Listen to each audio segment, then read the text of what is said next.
بسم الله الرحمن الرحيم الحمد لله والصلاة والسلام على نبينا محمد وعلى آله وصحبه وسلم أما بعد أحبتي في الله السلام عليكم ورحمة الله وبركاته. أسأل الله كريم رب العرش العظيم أن يتولنا في الدنيا والآخرة.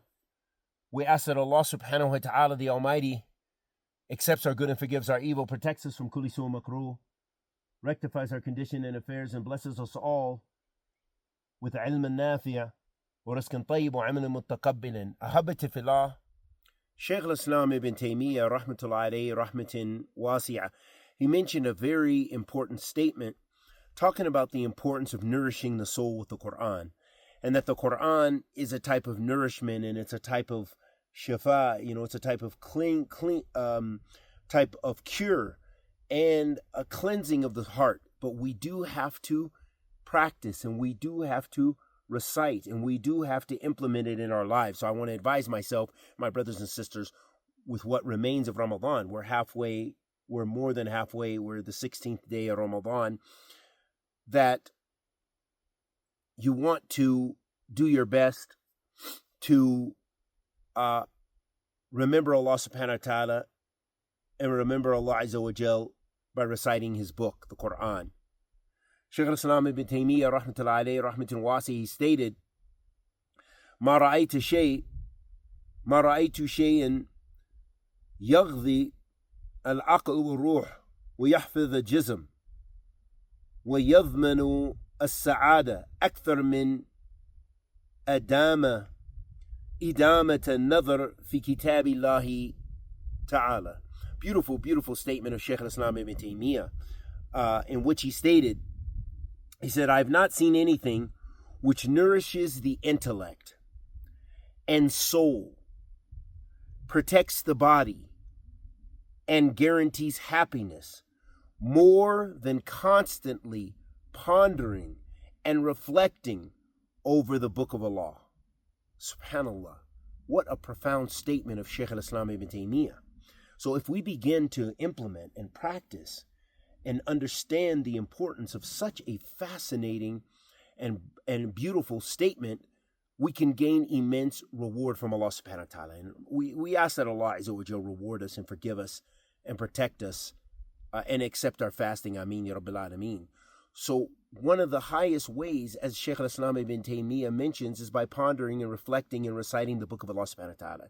And notice that he said, I have not seen anything which nourishes the intellect. So it actually gives like a nourishment when we're deficient in our intellect and deficient in our thought and our way of thinking and our capacity. The Quran is that nourishment for replenishing our intellect. He says the intellect and soul. And la shak, and I think we all know the soul, the heart, and our soul needs the Quran. The Quran is that soul food that we need and we crave.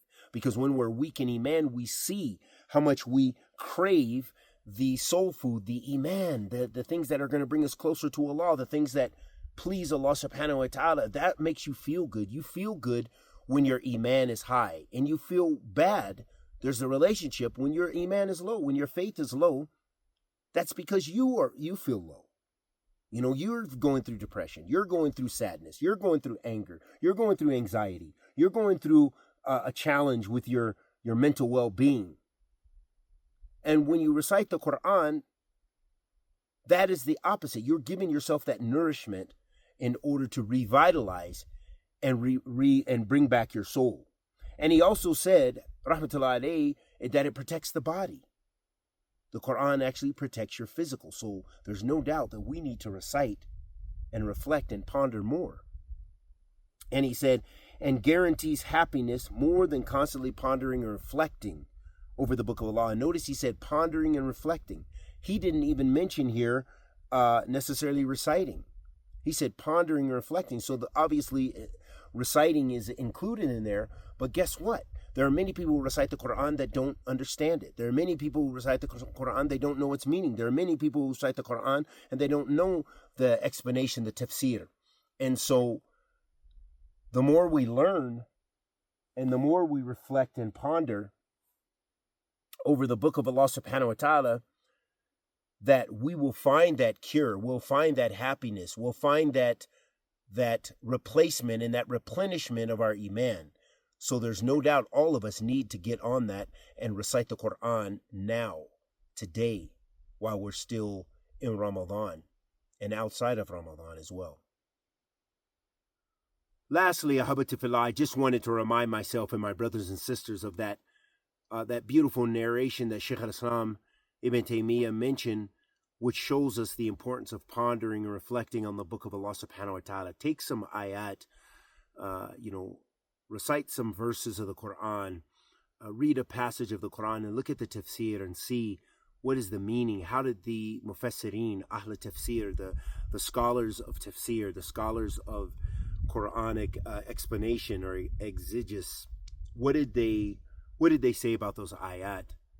And we know that the best and blessed place to begin is with the classical scholars, with the Salaf of this ummah, meaning the limited tafsir of the Sahaba radiyallahu ta'ala anhum ajma'in. It wasn't a lot, but Ibn Abbas radiyallahu ta'ala anhu explained, and others like Abdullah bin Mas'ud wa ghayrihi, and the tabi'een wa tabi' tabi'een.